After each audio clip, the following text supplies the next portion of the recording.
There should be ibham, and it should be unclear. And that is the grace of God. What would happen right now if I knew I was going to heaven? I would stop maybe a lot of my worship. I would stop worrying about it. Imagine if a kid knows he's going to pass his exam, would he still study?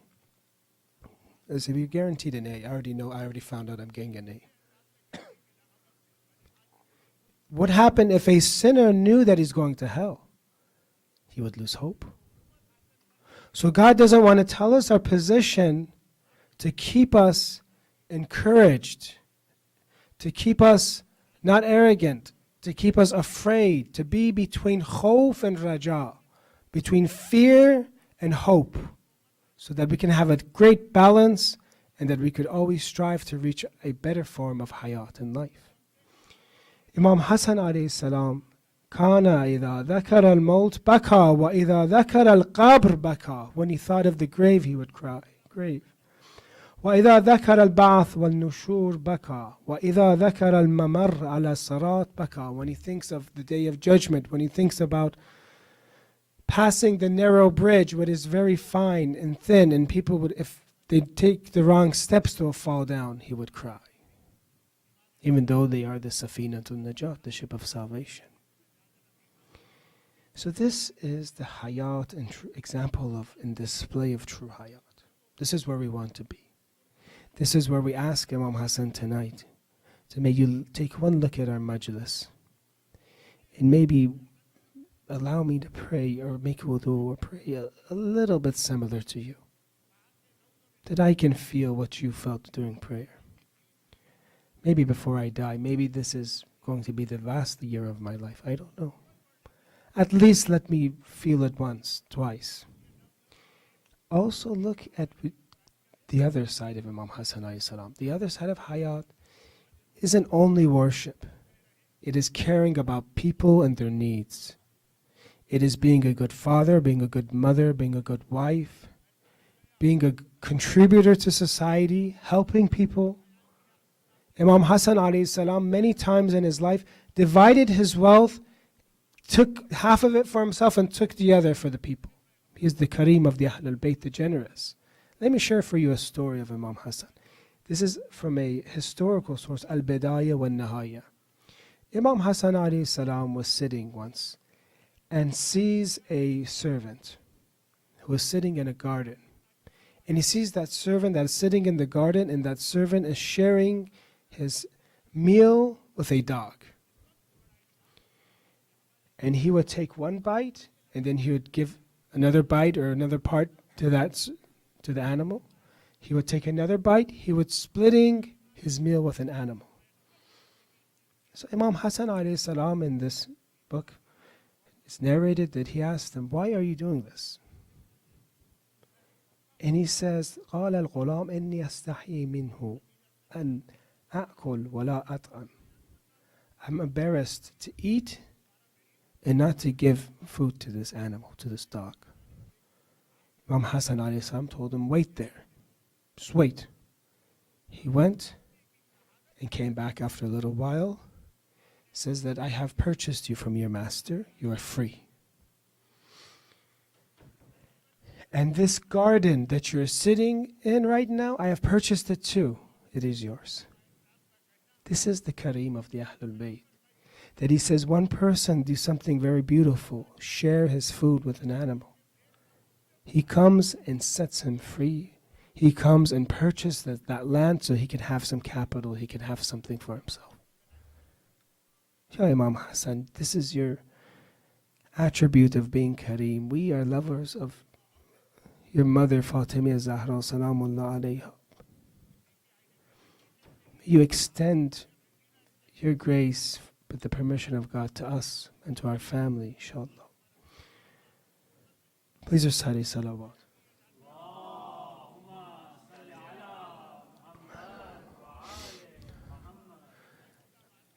The great teacher Sayyid Mutahari says if a person focuses too much on one aspect of life and forgets about another aspect of life, he can be like a cartoon. He can have big ears, a big nose, or normal eyes, because Islam wants us to be complete in all realms. The Ahlul Bayt were complete in all realms of life. not just only worshipping and salamun alaikum, pray for me, pray for me. That they actually did the actions like this. They actually looked for people to help. They were the best parents. They were the best children when they're young. They were the bravest in war. They were courageous.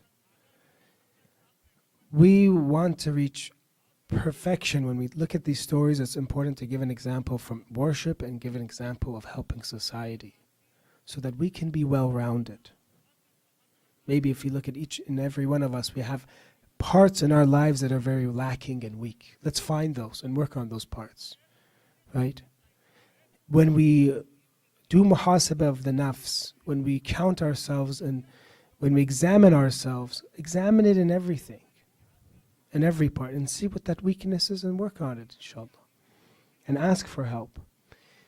We talked all about hayat and life, and we said, of course, we want a better life, we want to have a spiritual life, we want life itself, we don't want death.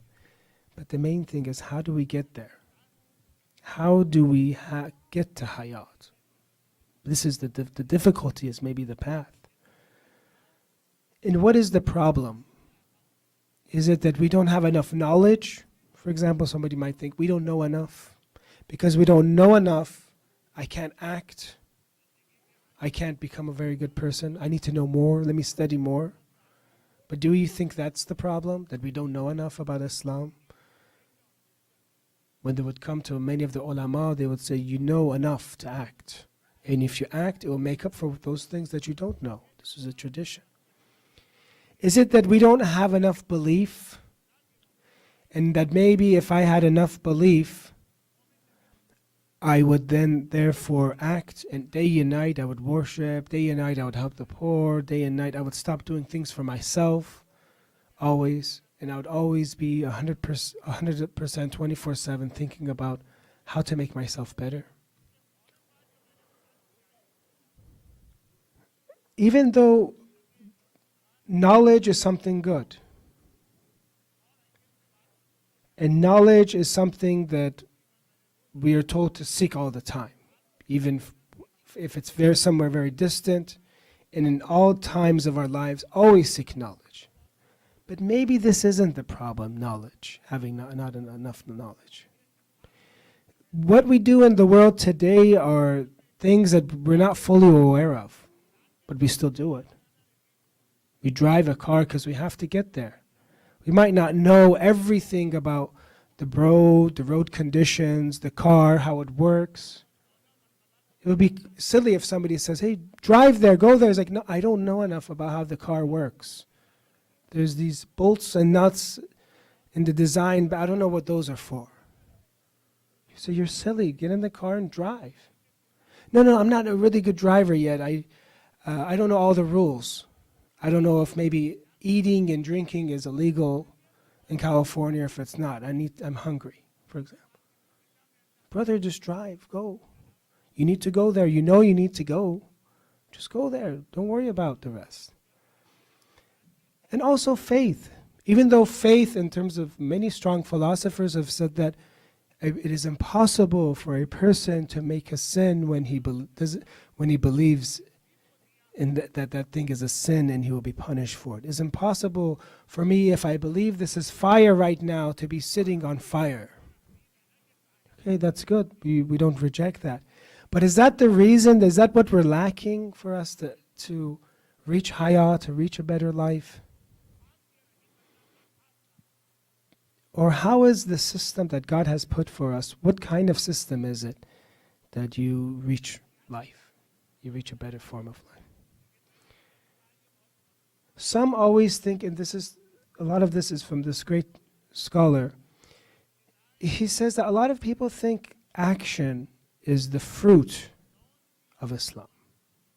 That once you have strong faith, once you raise yourself in terms of iman, you will bring forth fruit, and you bring forth action, and that stems from your faith. But he says, let me give you another example. This is another way you can look at faith. Another way you can look at actions. Look at actions as a branch. Sorry, look at actions as a leaf. You have branches, you have faith, which is the stem, the roots. Look at actions as leaves. And that these leaves are there to gather sun because of photosynthesis, and they will bring for the tree, for the plant, what it needs for it to grow more. Therefore, the problem that we have is we don't have the actions. If we had the actions, our entire structure would grow stronger and taller and bigger. Because we don't have those actions, we might have that doubt. Because we don't have that actions, we might not have that certainty. This is the path of the prophets, the path of action, the path of a'mal, of doing good and reaching it. Not just about knowing what it is, not about just having faith, reaching it. Therefore, if you want to have hayat and you want to have the hayat of the prophets and the imams, it is through action. And that God has given us 40, 50, 60 years of life with taklif, that we can reach these positions slowly and slowly and slowly. True, some actions you'll jump forward in hayat. But in general, it is through actions, it is through acts of worship, it is through sacrifice that you reach hayat. Look at some of the traditions. Man ya'amal yazdad quwwatan. Man yuqassir fil amal yazdad fatra. Whoever acts becomes stronger. His faith, everything about him becomes stronger. Because actions are light, actions are nur, actions will bring you forward. Some actions are very, very emphasized. For example, being kind to parents. When somebody does this, suddenly their entire life might change. وَمَنْ يُقَصِّرْ فِي الْعَمَلْ يَزْدَدْ فَتْرًا. And whoever has his actions are weak, he becomes weak. Whoever has shortcomings in actions, he will become weak. So brothers and sisters, I'm telling myself, if I look at myself and I see my actions that are for God in that day, that 24 hours that I'm analyzing myself, and if I see that it is weak, know that there's danger. Maybe if my actions are few, if my actions are some of them disobeying God, and I'm breaking the commands of God, He is my Lord, I am His servant, that I will be weak. One of the first surahs in the Holy Quran is Surah Al-Baqarah. One of the first, after we pray for guidance in Surah Al-Fatiha, it says, Hudan, this book is Hudan lil-Muttaqeen. It is a guidance for those that have taqwa. It is a guidance for those that have good action. Do you want more action? Do you want more guidance? Do you want to be guided from the Holy Quran? It is through amal. It is through action. This is the book that will guide. As you first do dua in Surah Al-Hamd, you say, guide me towards the right path. Then it says, what is the way? Hudan lil-Muttaqeen. Have taqwa. Brothers and sisters, the way I perceive things and the way I've experienced, many people that came into Islam were people of taqwa, were people of that, even though they didn't have much knowledge, they did the right thing. They were good people. They were pure people. They weren't transgressors. They weren't sinners. They weren't people that were drunk all the time, They weren't people that maybe they had a past, but right before they accepted Islam, they did right actions. They did the right thing. And this is unanimous. This is for everybody, Muslim or not Muslim. That when you start doing the right thing, you become guided. When you start to do the right thing, your faith will become stronger. Because we have a metaphysical dimension to us. Because our heart can see, because our heart can hear. And when you don't have action, you have just covered it up. Therefore, it is not enough for your intellect to take you. You need to have your spirit. So when we act and we do the right thing, when we have taqwa, what we're doing, we're getting our spirit stronger, we're cleansing, we're removing the curtain. We keep worshipping, and then we reach certainty, complete certainty. In ilm huduri, which is knowledge by presence, the presence of God becomes so strong that it becomes like the sun, even brighter than the sun. Because the eyes can make a mistake. There could be something wrong with my eye and I see something that looks like the sun.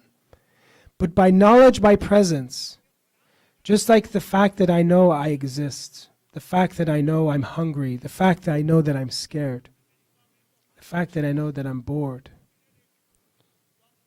I know that I exist, that God exists. And these are the narrations. Look at Tawheed al-Shuhudi. That you can see God with your heart. Why? Through the actions that you had, through the sacrifices you made. And that is the only way. Unfortunately, we think it's a very hard way, but that is the only way. There's no shortcut. Man amila ishtaqa. If a person acts, he will have love. He will have a desire to be higher. بالعمل تحصل الجنة لا بالعمل. There's a amal and there's a amal. Amal with a ain is action. Amal with a hamza is desire or want or dreams. With my actions I enter heaven, not just with my, that I dreamed, with my hope, with only sheer hope. Even though it's good to have hope, but it's with action. Please recite salawat.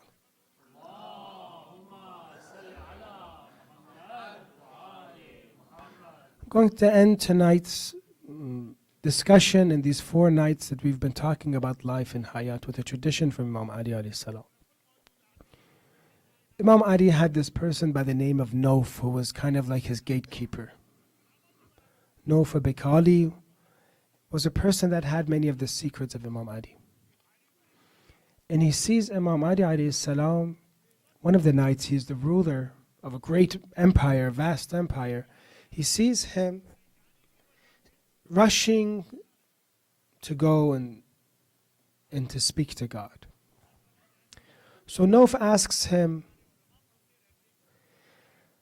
where are you going? فَقَالَ دَعْنِي يَا نَوْف. Leave me alone, Nauf.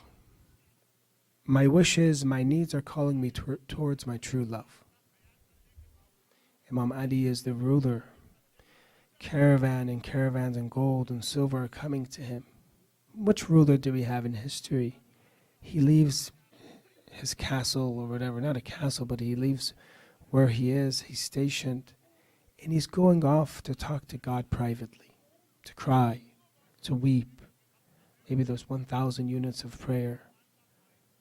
What ruler do we have in history that was like this? Completely, absolutely perfect, and in worship, in being a ruler. Then Nauf asks, and this is a question many of us would have to Imam Ali, فَقُلْتُ يَا مَوْلَايَ وَمَا آمَالُكَ. What are your dreams? What are your wishes? You said you want to reach your dreams, your wishes, your true love. What are they? And there he doesn't tell him. This is something private. But as you've read Du'a Kumail, he is the Amal Arifin. God is the dream of those that have knowledge, those that have awareness. Nauf begins to feel sorry for himself, even though he is a great person. Many people, when they see Imam Ali alayhi salam, this happens to them.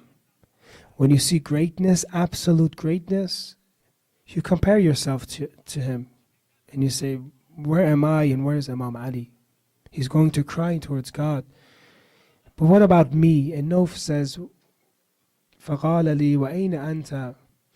He says, what about me? فَقُلْتُ يَا أَمِيرَ الْمُؤْمِنِينَ إِنِّي خَافٌ عَلَى نَفْسِي مِنَ الشَّرِّ وَتَتَّلِعُ إِلَى طَمَعٍ مِنْ أَطْمَاعِ الدُّنْيَا. O Amir al-Mu'minin, I'm worried about my lower desires from its evils and endeavoring tastes from the various tastes of the world. He sees himself. He says, what about me, my nafs, my lower desires, the world that has tricked me. What about me? So Imam Ali alayhi salam is going to talk to God, and he gives him some advice. And this is the advice I tell myself and you brothers and sisters. That no one's hayat, no one's, he saw a taste of what Imam Ali alayhi salam, he's rushing, and he wants to be part of that. Imam Ali alayhi salam tells him, Tasil, tells him three things, and says, if you follow these three things, I will guarantee your success. Tasilu amalaka bihusna tafaddula. Number one, you will reach your dreams through God's abundant generosity. If you view God as being completely generous, if you view God and you understand His grace, and you look at your own life and see how merciful He has been to each and every one of us, you will reach your dreams. Have a good opinion about God. View God as being gracious, that He will give you with small, He gives you vast. This is the first step. Think of Him as giving. They say that if a person wants to pray Salatul Layl and doesn't wake up, because he had that intention, God writes it for him. It is written for him. He did Salatul. This is the grace of God. He didn't even do Salatul Layl. He gets the reward. He just says, I want to pray. He makes the intention for 20 years. I'm going to pray Salatul Layl for 20 years. And he doesn't even do it. Because he had that intention, God writes it for him. As one of the scholars said, it's the bounties of God is spilled everywhere. You just need somebody to come pick it up. Just pick it up, it's in front of you. You look at your parents with love. Hajj is written for you. Then they ask, what happens if about 100 times? I look at them 100 times. Is that 100 Hajj? Yes, it is 100 Hajj. You don't have to always pay all that money and fly, except the wajib Hajj, the obligatory Hajj. But the thawab of Hajj. Tasil amalak bihusna tafaddule. View God as a very generous God. And you'll reach it. 2. تُقْبِلُ عَلَيْهِ بِهَمِّكَ. Turn towards Him with all your concern. Act. Turn towards Him. Make Him the center of your life. Make everything that I am doing for God. Put God a little bit in our daily lives. Put God a little bit in your work. Put God a little bit in your school. See what would happen. See the outcome. See the results.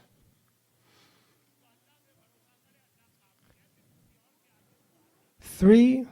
وَأَعْرِضْ النَّازِلَةَ فِي قَلْبِكَ. And separate all the events from your heart. Everything that's going to be a barrier for you in hayat, separate it. 3 things. God's abundant generosity. 2, turning towards Him with our action, completely turning towards Him. And 3, removing those barriers of my nafs.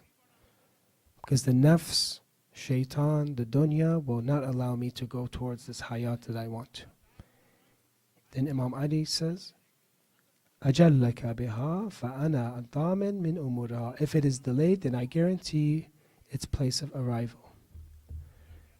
That if you do these 3 things, the way you perceive God, turn towards Him, and remove the lower desires of your heart, you will reach. This will be hayat for you. Brothers and sisters, we talked about hayat tonight. And we talked about us and different maybe definitions for the life of humans. And we said that the proper definition and the proper purpose is to have this journey towards Him and to become close to Him. We talked about Imam Hassan alayhi salam when we said that his worship was true hayat. He would do wudu and shake. His bones would shake. His face, the color of his face would change. He would freeze the servants of God for seeing something that they did that he would see compassion in it. And He would free them. He would be very generous towards them. Tonight, as we sit here, I ask you to dim the lights, because the grave of Imam Hassan alayhi salam is dark too. He doesn't have a shrine, as you know. Once or twice, at least in the history we have, his shrine was destroyed. Think right now how Baqiyas, Jannatul Baqiyas, it is a cemetery that it is full of darkness, locked up, that nobody can visit at night time. Imam Hassan alayhi salam, as we said, that Muawiyah was a big enemy of Imam Hassan. Many times he tried to poison our Imam. But Imam Hassan would do dua, he would go to the grave of the Prophet, he would recover. So as it's written, it says that Muawiyah wanted to get a very, very potent poison. A poison that even Imam Hassan could not withstand. And he deceived his wife Jo'da in giving this poison to him. It is a hot summer day, it is written, and Imam Hassan alayhi salam was fasting. And he wants to break his fast, or he wants to replace the loss of water he had during the day. So his wife prepares for him milk and honey and poison. He drinks this poison. There some say that it immediately reacts. His body begins changing and he understands that he's been poisoned. We said Imam Hassan is estranged. Brothers and sisters, if you ever feel in your own house some emergency happens, immediately you call your spouse. You call your husband or your wife. They're there, help me. But what is Imam Hassan alayhi salam supposed to do? Is he going to call the same person that is his murderer? So some say he calls his sister Zainab salamullah alayha. And Zainab rushes. And he calls Imam Hussein alayhi salam. Imam Hussein rushes. They come in. And then they gave Imam Hassan alayhi salam a bowl. He begins to bring out and throw up poison. Some maybe were happy then. They thought that Imam Hassan alayhi salam would recover, because when you throw up poison, it's not going to go into your body. But in the bowl, they see pieces of his liver. It was a very dangerous poison. Imam Hassan alayhi salam is spitting up parts of his body. وَهُوَ يَقَيْ كَبَدَهُ فِي التَّشْ قِطْعَةً قِطْعَةً. He has parts of his liver in the tasht. There he turns to Imam Hussein alayhi salam and tells him, they say, Shaykh Mufid brings this narration. It says, my brother, I am leaving you and joining my Lord. I have been given poison to drink and I have spewed my liver. I am aware of the person who poisoned me, and from where I have been made a subject to this. I will oppose them or poise him before God. He didn't want to let the people know who poisoned him. This is the karamat of Imam Hassan. But then he tells Imam Hussein alayhi salam, my final wish is for me, my body to be taken to the apostle of God, to the messenger of God. And that there, after that, bury me next to Fatima bint Asad, my grandmother. Bury me there. There it is says that Imam Hussein alayhi salam built a coffin for Imam Hassan, and they some say that the first person that had built a coffin like this has ordered it was Sayyidah Fatima, because she was worried about people seeing, men seeing some men seeing her, so she had a coffin built for her. But Imam Hassan alayhi salam also had a coffin. And they are coming and taking the coffin of Imam Hassan alayhi salam towards the grave of the Prophet, the shrine of the Prophet. There, some of the enemies of God, there they oppose and say you cannot bury him there. You cannot bring him here. And there's almost a big war between the Bani Hashim and the Bani Umayyah. And there when they're bringing the body of Imam Hassan and bringing it for burial, they say, وَرَمُوا بِالنَّبَالِ جَنَازَتَهُ حَتَّى صَلَّ مِنْهَا سَبْعُونَ نَبَلًا, until 70 arrows strikes the body of Imam Hassan alayhi salam. 70 arrows strikes the body of Imam Hassan alayhi salam.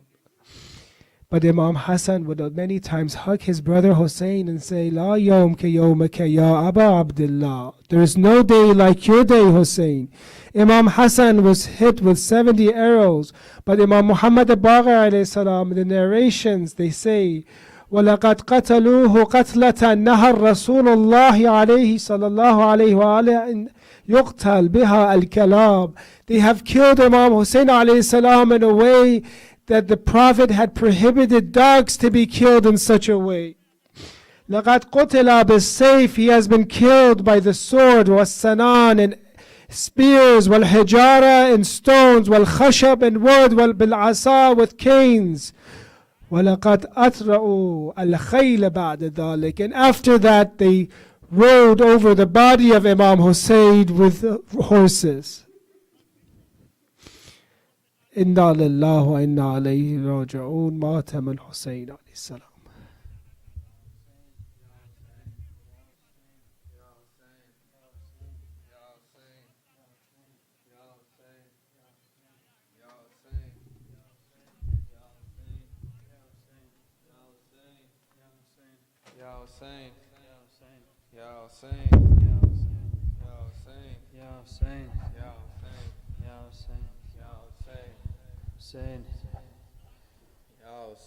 Ali Ali Akbar Waladi, Ali Ali Akbar Waladi, Ali Ali Akbar Waladi, Ali Ali Akbar Waladi, Ali Ali Akbar Waladi, Ali Ali Akbar Waladi, Ali Ali Akbar Waladi, Ali Ali Akbar Waladi, Ali Ali Akbar Waladi, Ali Ali Akbar Waladi, Ali Ali Akbar Waladi, Ali Ali Akbar Waladi. Mirror of Payambar, Khuda Hafiz, Khuda Hafiz. Mirror of Payambar, Khuda Hafiz, Khuda Hafiz. Reflection of Haidar, Khuda Hafiz, Khuda Hafiz. My most precious treasure, Khuda Hafiz, Khuda Hafiz. My Ali al-Akbar, Khuda Hafiz, Khuda Hafiz. Your turn to leave has come, Waladi. My heart is in pieces, Waladi. All the women and children lined up to bid you a farewell, Waladi. My heart is in pieces, Waladi. All the women and children lined up to bid you a farewell, Waladi. Ali Ali Akbar, Waladi. Ali Ali Akbar, Waladi. Ali Ali Akbar Waladi, Ali Ali Akbar Waladi, Ali Ali Akbar Waladi. Refuge of Sakina, Khuda Hafiz, Khuda Hafiz. Refuge of Sakina, Khuda Hafiz, Khuda Hafiz. My most precious treasure, Khuda Hafiz, Khuda Hafiz. Comrade of great Abbas, Khuda Hafiz, Khuda Hafiz. Let me die when you pass, Khuda Hafiz, Khuda Hafiz. Curses to the one hiding in wait, waiting to slay my flower Ali. Oh God, may a father never see his flower in this day, Waladi. Curses to the one hiding in wait, waiting to slay my flower Ali. Oh God, may a father never see his flower in this state, Waladi. Ali Ali Akbar Waladi, Ali Ali Akbar Waladi, Ali Ali Akbar Waladi, Ali, Ali Akbar, Waladi. My beloved youth, go, Khuda Hafiz, Khuda Hafiz. My beloved youth, go, Khuda Hafiz, Khuda Hafiz. Coolness of my eyes, go, Khuda Hafiz, Khuda Hafiz. This is daddy's death blow, Khuda Hafiz, Khuda Hafiz. No life with your sorrow, Khuda Hafiz, Khuda Hafiz. Wait, let me see your eyes one more time. Let me look at your face one more time. Stand in front of me, my Ali dear. Let me see my Akbar one more time. Wait, let me see your eyes one more time. Let me look at your face one more time. Stand in front of me, my Ali dear. Let me see my Akbar one more time. Ali, Ali Akbar, Waladi. Ali, Ali Akbar, Waladi. Ali, Ali Akbar, Waladi. Ali, Ali Akbar, Waladi. Ali, Ali Akbar, Waladi. Ali, Ali Akbar, Waladi. Ali, Ali Akbar, Waladi. Ali, Ali Akbar, Waladi. Love of the Madinites, Khuda Hafiz, Khuda Hafiz. Love of the Madinites, Khuda Hafiz, Khuda Hafiz. When they yearn Rasul's side, Khuda Hafiz, Khuda Hafiz. My support in old age, Khuda Hafiz, Khuda Hafiz. Is to die in this fight, Khuda Hafiz. How I would have loved to see you wed, hold your children and lay them in bed. Now I'm going to bury my wish, soon even your father will be dead. How I would have loved to see you wed, hold your children and lay them in bed. Now I'm going to bury my wish, soon even your father will be dead. Ali, Ali Akbar, Waladi. Ali, Ali Akbar, Waladi. Ali, Ali Akbar, Waladi. Ali, Ali Akbar, Waladi. Ali, Ali Akbar, Waladi. Ali, Ali Akbar, Waladi. Ali, Ali Akbar, Waladi. Ali, Ali Akbar, Waladi. Sallu ala Muhammad wa ali Muhammad.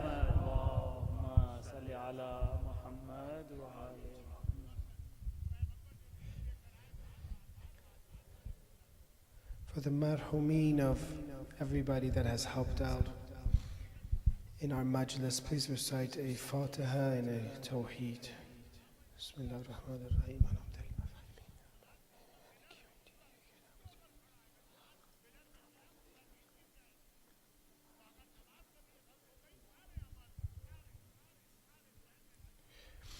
السلام عليك يا رسول الله يا حبيب الله يا ولي الله. السلام عليك يا أمير المؤمنين يا علي بن أبي طالب. السلام عليك يا فاطمة الزهراء سيدة نساء العالمين. السلام عليك يا حسن والحسين سيد شباب الأهل الجنة. السلام عليك يا علي بن الحسين أيها السجاد. السلام عليك يا محمد بن علي الباقر. السلام عليك يا جعفر بن محمد الصادق. السلام عليك يا موسى بن جعفر الكاظم. السلام عليك يا علي بن موسى الرضا المرتضى. السلام عليك يا محمد بن علي الجواد. السلام عليك يا علي بن محمد الهادي. السلام عليك يا حسن بن علي العسكري. السلام عليك يا إمام المهدي. الأمان الأمان الأمان من فتنة الزمان. عجل الله تعالى فرجك وسهل الله مخرجك وجعلنا من المنتظرين لك والمستشهدين بين يديك. صلوات.